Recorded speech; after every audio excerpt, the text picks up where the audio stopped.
Oh, I want to talk about Jerome Powell. You know, we've watched the FOMC meetings. I couldn't do it today. I wanted to do it live. It was a good one. And by good one, I mean bad one for the markets. As Jerome Powell, again, tried to assure everyone that everything's all right. He kept saying strong and good over and over. Strong, strong, good, good, good. He was sort of caught. Jerome Powell is the head of the Federal Reserve here in America, and he sets our interest rates. And if that means nothing to you, don't worry, I'll try to explain. We have had our interest rate, which is the cost of borrowing money, at a relatively high rate for the past few years to try and fight inflation. And then recently we started lowering it, which was supposed to juice the economy back up. Today, they lowered it by a tiny 0.25, quarter percentage point, pretty expected, standard. And then caught. He basically said, hey, everything's great. Everything's good. Don't worry. Unemployment is getting a little worse and inflation is coming back.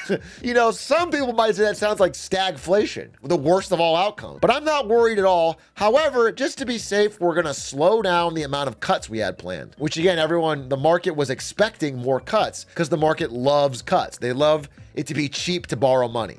That's basically what this is, the cost of borrowing money. To make it cheaper is juice the economy, and they were expecting a lot more cuts. He basically said, we're going to slow down, we're going to cut a lot less. Once he did that, the markets panicked. Because again, at this point, they're really only trusting the actions, not the words. Because Jerome Powell will always say things are great. He will always say, no panic, no worries, things are awesome, everything's strong, we don't see any worries, we're data dependent. He yaps the same thing. We have a dual mandate, whatever. However, this time, you know, the questions were pretty pointed and he didn't have good answers. And again, the actions are that they're afraid to keep cutting, which means they think inflation is roaring back, which is scary. Because if inflation roars back and unemployment keeps rising, stagflation is literally the worst of all worlds. He didn't say dual mandate as often. That's because he can't possibly achieve one, let alone both of the mandates. Again, he's got an impossible job. He's just trying to keep the wheels on, but it is going to set himself up. By the way, I don't think it's the wrong thing to do. I think it's very obvious that when Fartcoin is getting worth $900 million and MicroStrategy to the moon, that our policy rate doesn't need to cut anymore. You know what I'm saying? We need to raise the rate. We need to slow down the animal spirits, the insane absurd delusions of the market. So he needs to raise it, but he obviously can't do that. Everyone would freak the fuck out. So slowing down makes sense. It sets him up for a battle with Trump. So Donald Trump is going to be demanding more rate cuts. This is what Trump did in 2016 when he was in office. Trump really wants to juice the stock market and he would like to cut rates almost down to zero. Now, the way the government's set up is that this position is independent. The president cannot tell you what to do. The Federal Reserve is totally independent. That the whole point is to keep them from being influenced by a president that wants to juice the market. But, you know, Trump has shaken some of these norms in the past and certainly has the strength this time. We'll see, especially with the courts. And so I don't know. It's going to be interesting. But again, in the last meeting, someone asked this question to him and Jerome Powell's like, they asked him if Trump had any way of getting him out of power or anything. He said, no.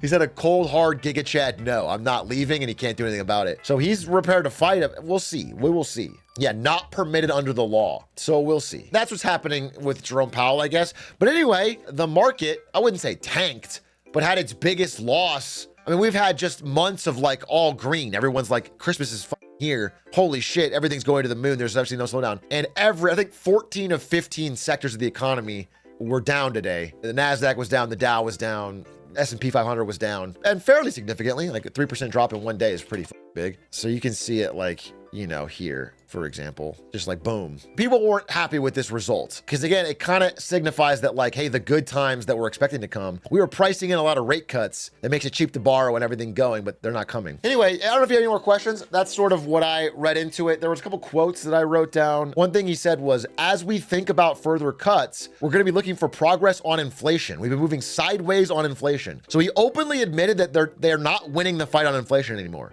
Inflation is stuck at above. What they like is 2% inflation. It's stuck at closer to 3 and not going down. It's kind of stuck there. And it could rally back up. I mean, it's like this would happen in the 70s. They got it down, but not all the way. And then they didn't kill it and it rolled back up and they had to raise rates again to try and fight it. I am of the opinion that very early into the Trump presidency, we're going to see a resurgence of inflation. There's a real chance of it, unless we get out and out open recession deflation. And people are going to be having to reckon with that. I think the number one like wind in the sail of the Trump campaign, the number one thing that people voted them in to stop was inflation. And I think if they immediately get a surge of inflation, it's going to be, I think, dizzying for a lot of people who expected otherwise. Elon said we will struggle in a few years and in the end will come out better.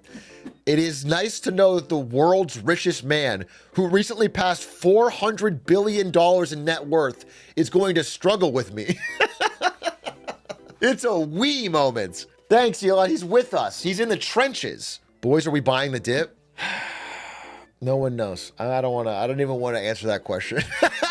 No one knows. Okay. You know what you need is you need a plan to stick to. If you're gonna just dollar cost average into the S&P 500 or whatever, then do it and don't think about it. Because otherwise you're gonna end up buying highs and selling lows. Stanz told me to dollar buy average trash stocks. Dude, I have a couple things I want to say. First of all, Stanz is right. Stanz has put money into waste management company for years and it's gone up and he's done great. He sort of turned, instead of picking the entire index, he just said, nah, trash. Here, look, I mean, 81% over 5 years. You've just been slowly buying this consistently. It's like, it's up. This is great. People will always need trash. So, you know, good for him. Yo, Big A, I'm 30, finally set up to put down a down payment on a house. Good timing or bad timing? Where do you live? What's the exact address that you live? And what's your greatest fears? And which chatters are you willing to house? Yeah, it just depends on your market. It depends on your local market. I'll be honest with you. I'm personally of the opinion that housing prices are on shaky ground, but I'm mostly basing that off of boom areas like Texas and Florida. If you're not in those and you're willing to live there a long time, don't let me slow you down, bro. Do your thing. I'm half of Joey Finn's age and I want to invest money over the short term and long term. Short term, I'm saving up money to buy a better laptop as this Chromebook is a piece of skibbity. That hurt to say. And long term, so I can add more money as I get older to help with my future. You are my youngest chatter. And you're already trying to invest? Oh, God. Just put it into crypto like everyone else intelligent. That's actually, I shouldn't tell a 12-year-old that. Dude, Fortcoin. Oh, my God. I was talking with, I had lunch with Aiden today. Dude, okay, I can't tell you guys anything. I'll only say what you already know from probably watching Ludwig's video or whatever, but man, that stuff was... Aiden's really a hero. That's what I'll say. Aiden is really well and truly a good, dedicated, hardworking, resilient friend. That's what I'll say. Ludwig is lucky to have Aiden in his life. We're all lucky to have Aiden in our lives. He is... I've always respected Aiden, but this situation has just shown me... This situation is terrible and could have been so much worse had Aiden not figured it out. So good for him. No, it's just it's about money loss at Offbrand. So good for him. Anyway, I had lunch with him today and I got more of the details and I was like, damn, that guy is a gangster. Anyway, I'm talking about Aiden Ross. I'm talking, of course, about Aiden Ross. Yeah, Aiden Calvin is a piece of shit. I'm sorry. Aiden Calvin is a piece of shit. Aiden Ross is actually a true friend and a true hero who actually like came through in the clutch. I had lunch with Stanz today too. You know what I did? I had lunch with Aiden and then I was in Stanz's neighborhood. So I called him and I said, you want to get lunch? But I already ate. I just ate, but I just wanted to talk to my dog. So I went and I had lunch with Stanz. Went for the double lunch. And I also feel bad for Stanz, bro. I feel like it just sucks. Not essentially out of his hands, bad luck. He put a lot of time into things like, you know, unpaid intern and you know, hours every day that he could have spent on his stream or YouTube, which are very successful. He chose not to put those hours. He did it into other things. And, you know, because of problems elsewhere, he is kind of fucked over. It sucks. It is sad. He's such a good guy. I think Stanz is such a good guy. And so it's very unfortunate. So he's just a guy. Anyway, check out his stuff. He's going to have more time now and he is working on some great stuff. And we talked about YouTube videos today that he has ideas for and he needs to finish them, but I think they'll be fire. Did you make him pay for lunch? Of course. Of course. I'm not going to pay for it. No, I made him buy the whole thing. And I got extras and I stuffed them in my pocket. Actually, what I did was I said, hey, Stanz, I know this is a tough time for you, you know, recently unemployed. Don't worry, I got this one. It's on me. get whatever you want. It's on me. And then he ordered like a big meal. And then when the check came, I did this.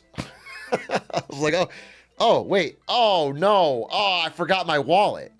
And then I asked him to pay. And that's called just a brilliant move. LeBron. I hit him with the LeBron. Not a Stanz head. Did his channel get deleted or something? No, just Offbrand shut down. So, he was working full-time or part-time with streaming, but on that a lot. And he had a salary from it and everything. And now he doesn't, which sucks.